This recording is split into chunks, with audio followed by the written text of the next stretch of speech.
Uzmanību, dārgie skatītāji, klausītāji! Šodien iet gaisā rakstniecības virtuves pirmais izlaidums. Pie mums viesojās rakstnieks, žurnālists, autors, kolosāls cilvēks Imants Liepiņš. Un man ir iespēja atspēlēties, jo iepriekšējās 3 reizes Imants intervēja mani dažādās situācijās. Beidzot, es varu uzdot jautājumus Imantam, bet es ceru, ka arī tie jautājumi atliks tā kā pingpong bumbiņas no Imanta. Pirmais jautājums, vai tu šobrīd jūties kā tāds Ansis Lerhis Puškaitis, jo tu apkopo mūsdienu pasakas, tad būtībā tās situācijas, ko tu velc uz zoba, tu pārcēl pasaku formātā? Jā, nu, tā tad mana svaigākā grāmata, Pasakas pa lopiem, ir tādu satīrisku stāstiņu apkopojums par to, kas ir noticis Latvijā, un ko es pats esmu redzējis, ko man cilvēki pastāstījuši, un kas ir bijis tāds, nu, manuprāt, saudabīgs, interesants pēdējos, nu, var teikt, 25 gados. Jo tā kā es parasti rakstu dokumentālu satura darbus, tad šī te grāmata, Pasakas pa lopiem, ir tāds, nu, teiksim tā, neparasts gājiens priekš manis, un, kā izrādījās, arī neparasts gājiens latviešu literatūrā, jo mūsu literatūra ir tik briesmīgi pesimistiska brīžiem, ka es domāju neatkārtot šo te citu autoru kļūdu un labāk uzrakstīt kaut ko asprātīgu. Jā, bet tu neatbildēji, vai tev Džūkas muzejā jau tur kaut kāda kuratora vai dežuranta vieta piemeklēta Puškaiša muzejā, jo tu tomēr tagad ej viņa pēdās.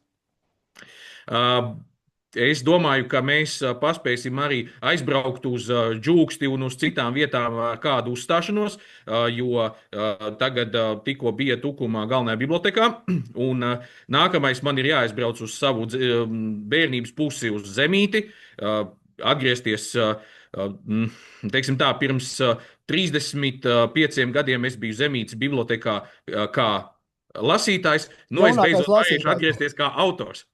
Nu jā, bet tomēr mums ir tā tēma, tomēr tā rakstnieka virtuve, ja? Tad jautājums ir, cik tu daudz esi lasījis latviešu pasakas, teikas, cik daudz tu esi no tām iespaidojies, jo tu te tomēr arī Skalbes literāro pasaku par kaķīšu zirnavām mazliet tā kā pārfrāzēja, ja pārraksta saviem vārdiem. Cik tu daudz iespaidojies no citām literārām pasakām?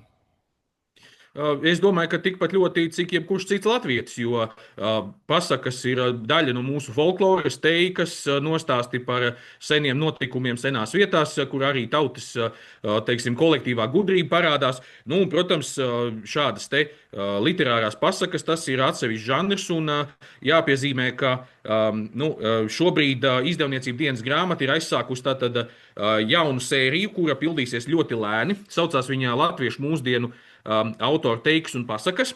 Un tā kā šis te, nu, var teikt, šī grāmata sērija sākās ar Andra Zēbota Kundziņsalas teikām, tad manas Pasakas pa lopiem ir otrā grāmata, un, protams, es zinu, ka šogad tur būs vēl kāda grāmata. Jo grāmatu sērijas kopumā ir tāda lieta, kas šobrīd latviešu lasītājiem ļoti patīk, interesē. Tas sākās ar sēriju Mēs 20. gadsimts, un pirms tam bija grāmatu sērija, kurā arī tu pats esi piedalījies, tātad Latvijas leģendas, kas savulaik iznāca katru gadu uz Latvijas dienu. Un, tie bija grāmatu žurnāli, teiksim tā. Tās nebija īsti grāmatas, tie bija tādi kā grāmatu žurnāli. Nu, tas bija ļoti interesants. Bukazīni būtībā, jā. Nu, tas bija tāds ļoti interesants projekts, jo tā sērija tur bija.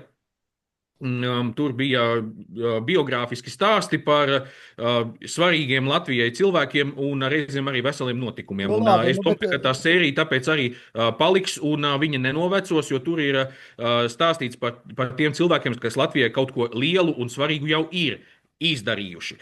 Nu, bet tad pienāca tas brīdis, kad arī es pats nokļuvu, tā teikt, tēva godā. Un tad nu, arī sāku, tā teikt, ar savu pirmklasnieku šo to apspriest.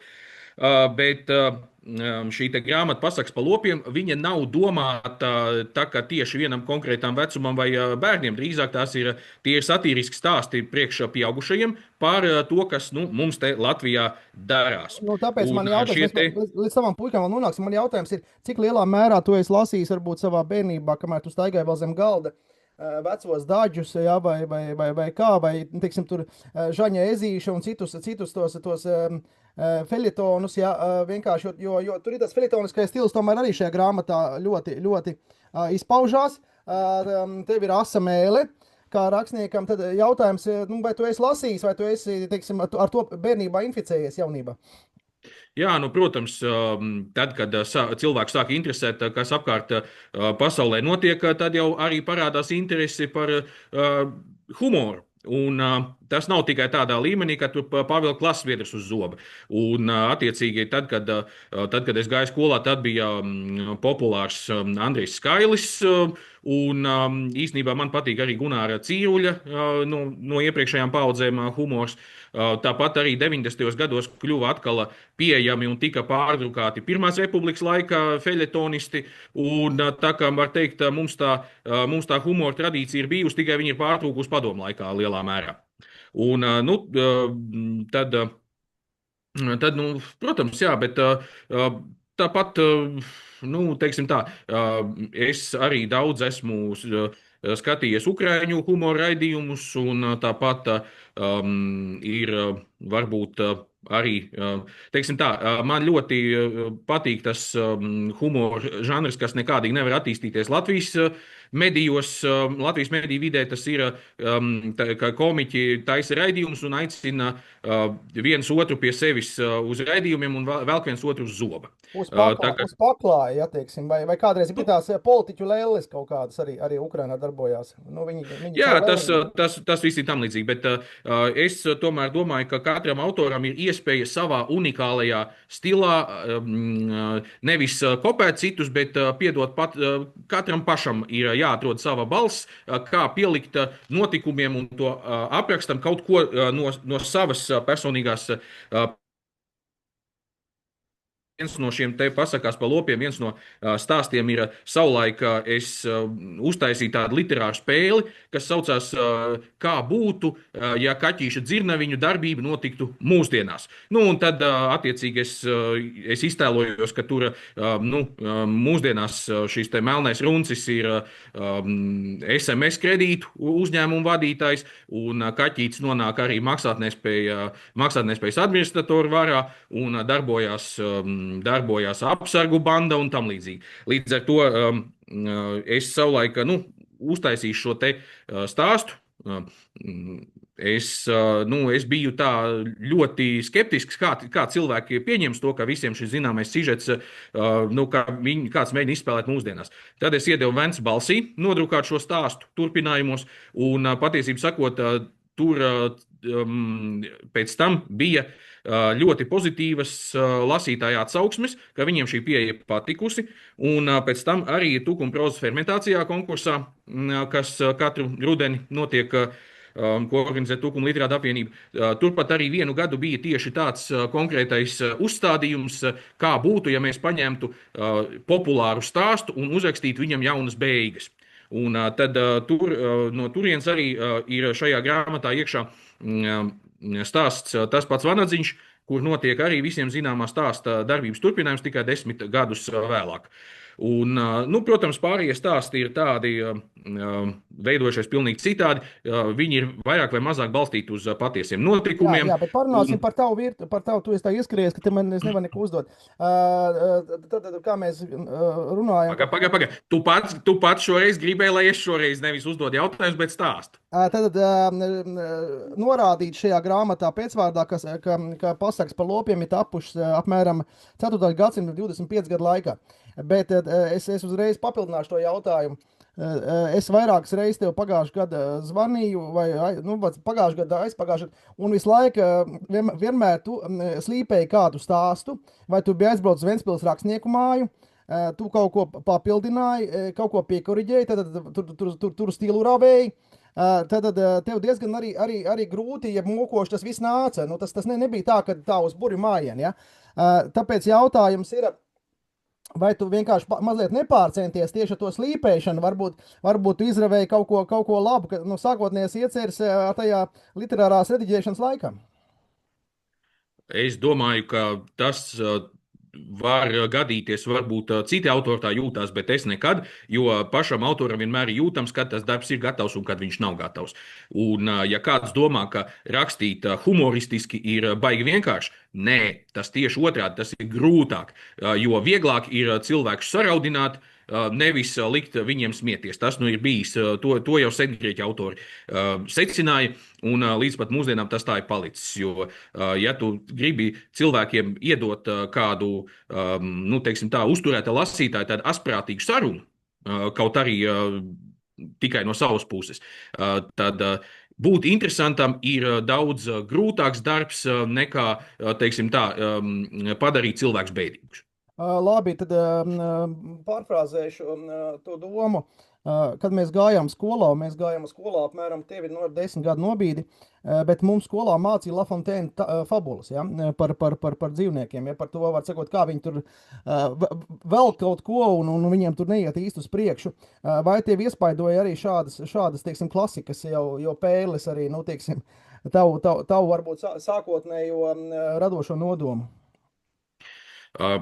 Nu, ir arī krievi, nesauksim vārdā, ir arī krievu autoram arī fabulas, kā mēs zinām. Jā, protams, tas jau, man liekas, ir visās kultūrās, ka ir anekdotas par dzīvniekiem vai kur, nu, sižeti, kur darbojās antropomorfizēti dzīvnieki vai arī cilvēki uzvedās kā dzīvnieki. Un manā grāmatā patiesībā tā ir 3 stāsti, kuros ir parādīti dzīvnieki kā cilvēki un 3 stāsti, kuros cilvēki, nu, izdarās kā lopi. Un tā kā tas mums dzīvē notiek, zinām dažādus gadījumus, un tad daudz no teiksim tā, dzīvē pieredzētajiem gadījumiem un negadījumiem ir nonākuši šajā te grāmatā.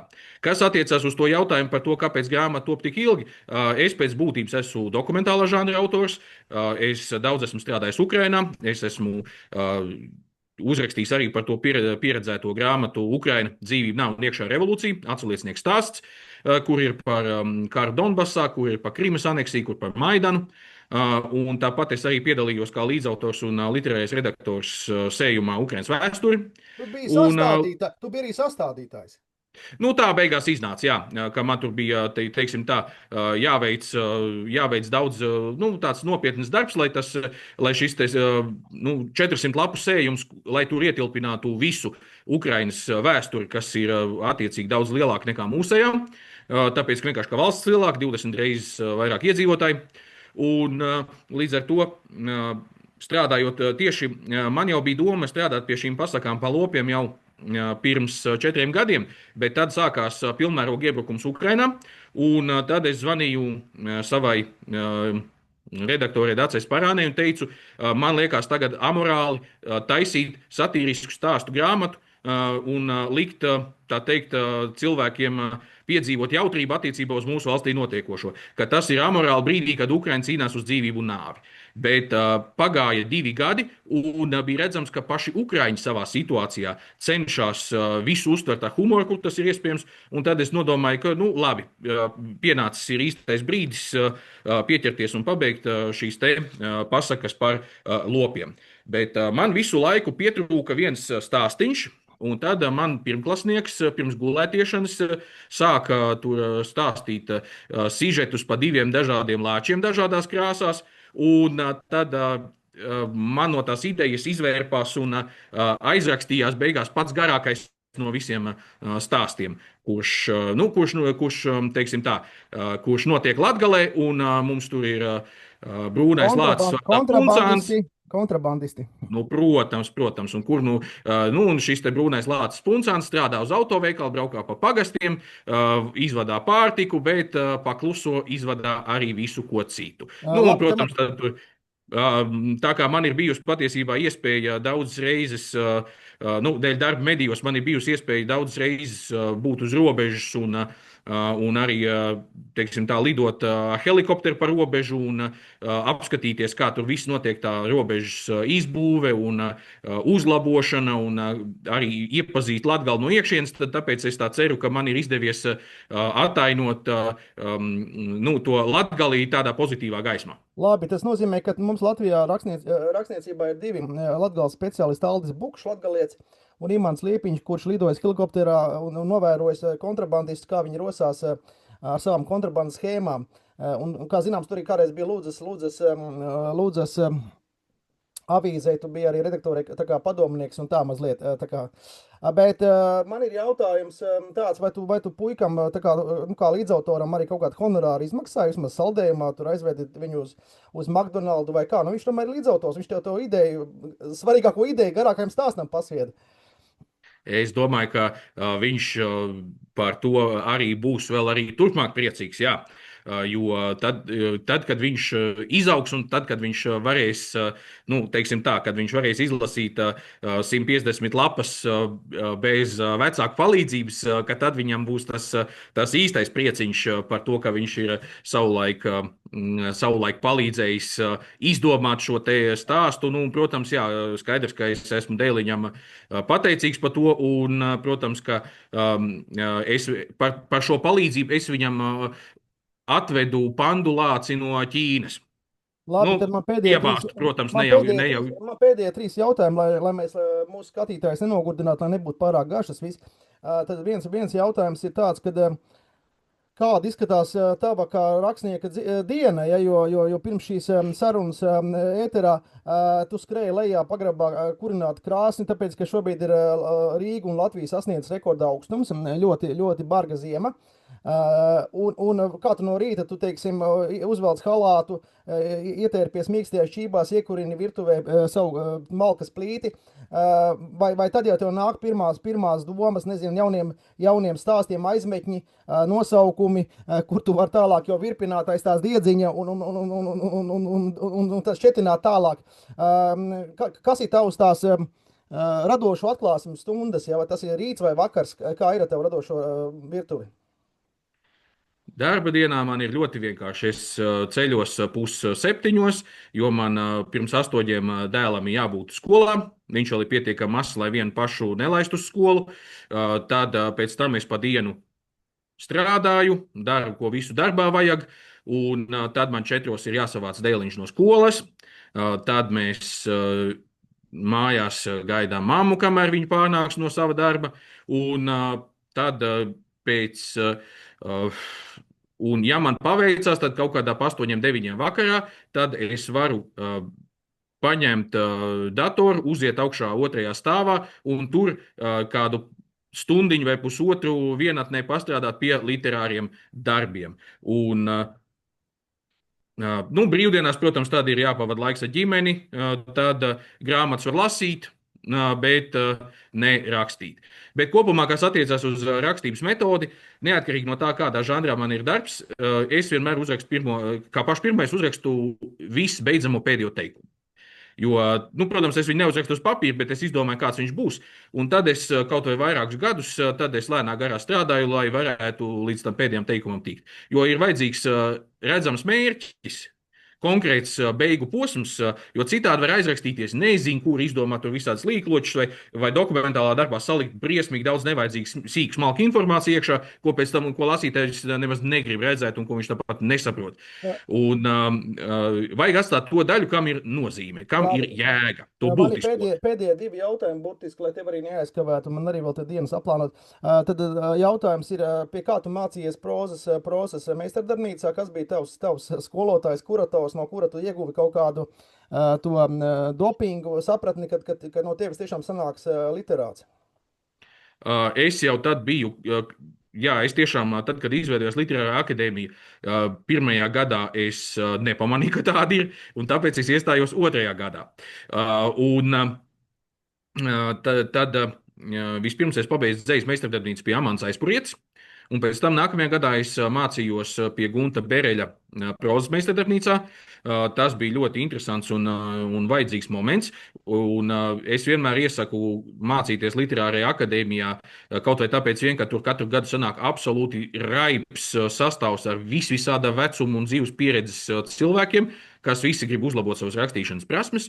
Un, jā, manā gadījumā tas bija Berelis, bet es patiesībā sakot, es jau divas pirmās grāmatas biju pabeidzis pirms tam, līdz ar to viņš man, nu, tā kā Berelis ir vienlīdz labs arī kā kritiķis, viņš mūs ļoti labi pamācīja un parādīja visādus knifus un arī ieteica teorētisko literatūru, ko lasīt par rakstniecības mākslu.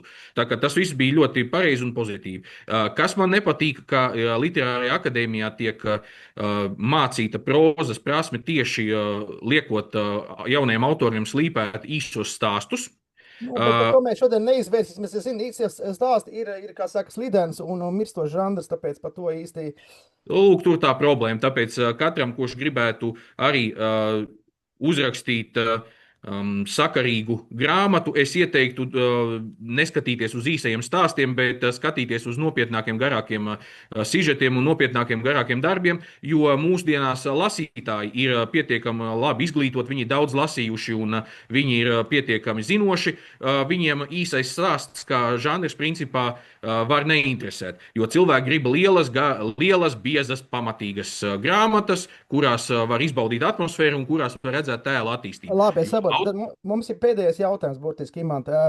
Noapaļojoties, tad tajā brīdī, kad tu biji sestdienā uz vāka, tajā brīdī, kad aizgāja tavu milzīgo interviju un ažiotāžas un popularizācijas tā tūre, ko dienas mediji, dienas grāmata sakula, tajā brīdī tu man teici, ka tagad 2-3 gadus tu būsi tikai lasītājs un nevienu jaunu literāru darbu neradīsi. Vai tas joprojām tu pie tā paliec pie šī apsolījuma, vai tev tomēr kaut kas grūzd zemdegās, kaut kur zemapziņā, un tu kaut ko jau tagad jau pamazām perini? Es tiešām uzskatu, ka tas ir nepareizi katru gadu izlaist 2 vai 3 grāmatas no tāda viedokļa, ka mēs lasītāji, mēs jau tagad nespējam izlasīt visu to labo literatūru, kas latviešu valodā ir pieejama.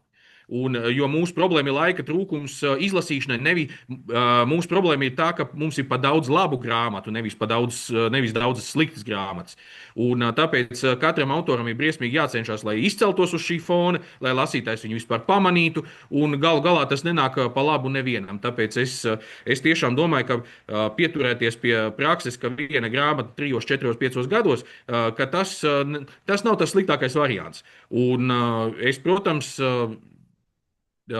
personīgi es gribu arī izlasīt un iepazīties ar visu to vērtīgo, kas katru gadu daudz maz iznāk latviešu valodā. Un tāpēc es arī gribētu, lai cilvēki lasa šo te grāmatu, jo es pats viņu uzskatu par pietiekami labi nostrādātu. Nē, viņi ir labi, tikai man tas rozā vāks nepatīk. Vispārējais ir labi. Attiecībā uz vāku ir tā, kā ar mākslinieku Jānē Sīti. Teiksim, man nebija nekāda varianta, ko likt uz vāka un kādā krāsā vispār viņam būt. Un vienīgais, ko es neteicu skaļi, man bija doma, ka, ja reiz latviešu mūsdienu pasakas, tad vajag kaut kādu tādu īstu latvisku krāsu, un, manuprāt, tas ir augstās zupas krāsa.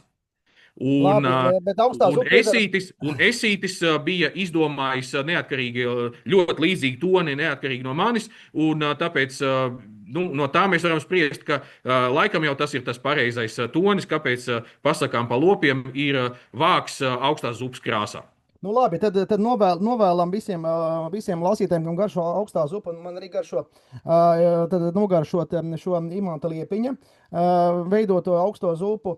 Paldies Imantam par atsaucību, par sadarbību, un tiekamies pēc nedēļas jau ar kādu no nākamiem latviešu rakstniekiem vai rakstniecēm. Paldies, ar jums kopā bija Arvīds Deģis, Rakstniecības virtuve, un turam buru. Paldies!